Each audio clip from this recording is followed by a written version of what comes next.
पूरे प्रदेश में यही हालत है, तो इसका क्या तो देश और प्रदेश में सरकार किसकी है?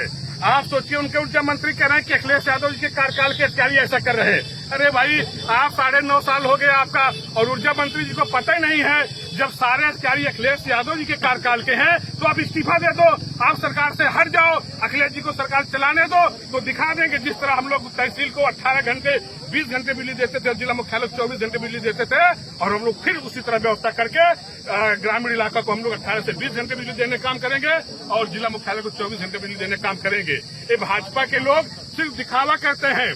एक दिन मोदी जी ने कह दिया कि आप तेल की बचत करिए, तो जितना भाजपा के नेता के टेम्पू चलावत है, मंत्री के ऑटो बैठ लेते हैं, साइकिल जाते हैं। लेकिन मैं कहता हूँ कि यदि आप चाहते हो डीजल बचत करना, तो आप चलो 1 महीने।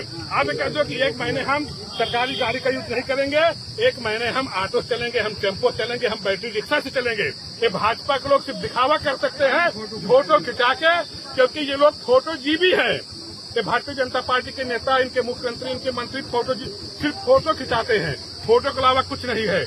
आज जिस तरह से हजारों की संख्या में यहाँ लोग इकट्ठा हुए, ये सरकार का गुस्सा है। ये कोई बुलाई हुई भीड़ नहीं है, ये कोई पैसे की भीड़ नहीं है, ये कोई सरकारी योजना के लाभार्थी नहीं है। भाजपा के जब विधायक मीटिंग करते हैं तो उनके यहाँ आधी से ज्यादा 90% सरकारी लाभार्थी रहते हैं, आवास योजना वाले रहते हैं, तमाम उनको बुलाया जाता है। लेकिन मैं क्षेत्रीय विधायक से भी मैं कहना चाहता हूँ कि आप भी कम से कम इस क्षेत्र में जो घटनाएं हो रही हैं, जो बिजली नहीं आ रही, मैं दावे के साथ कह सकता हूँ, मैं इस विधानसभा में 233/11 KVA का सब स्टेशन लगवाने का काम किया था। यही एक आप आगे चले जाइए 100 मीटर, वहाँ 33/11 KVA लगवाया था। एक आपके धेमा में 33/11 का सब स्टेशन लगवाने का काम किया था। 9 साल भारतीय जनता पार्टी सरकार हो गई, क्या बताइए एक विद्युत सब स्टेशन यहाँ लगा जयसिंहपुर में? विधायक जी, नीट परीक्षा को लेकर के जब छात्र प्रदर्शन कर रहे थे, तो फिल्म अभिनेत्री कंगना रनौत का कहना है कि अगर हिंदू इस तरह से विवाद करेंगे, इस तरह से धरना प्रदर्शन करेंगे, तो हिंदू रह ही नहीं जाएंगे, तो पेपर कौन देगा फिर? तो आप सोचो, इनके पास अब हिंदू मुसलमान के अलावा कुछ बचा नहीं है। अब जिसकी नाम ले रहे हैं हम लोग, उनका नाम क्या लें जो है, उनका चाल चरित्र तो आप खुद जानते हो, आप देख सकते हो कि उनके पास जब कुछ बचा नहीं है, वो एक नौजवान है, वो अगर युवा की बात इस तरह करेंगे, आप सोचो किस तरह से बच्चे हमारे आपके गरीब लोग तैयारी करने जाते हैं, कोटा जाते हैं, राजस्थान आपके जाते हैं, दिल्ली जाते हैं, लखनऊ जाते हैं, और परीक्षा देने के बाद फिर परीक्षा कैंसिल हो जाती है। कितने पेपर लीक हुए, लेखपाल पेपर लीक हुए, पुलिस भर्ती पेपर लीक हुए, TGT का पेपर लीक हुए।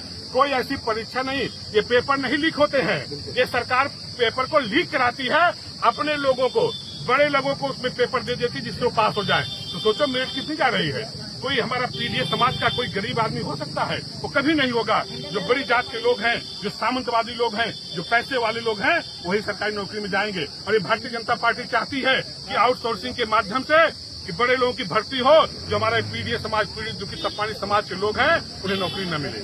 लेकिन हम सब लोगों ने मन बना लिया है कि आने वाले 2027 में भारतीय जनता पार्टी को हटा के माननीय अखिलेश यादव जी मुख्यमंत्री बनाने का काम करें। अरुण भैया संघर्ष करो, भैया संघर्ष करो, अखिलेश यादव, भैया अखिलेश यादव।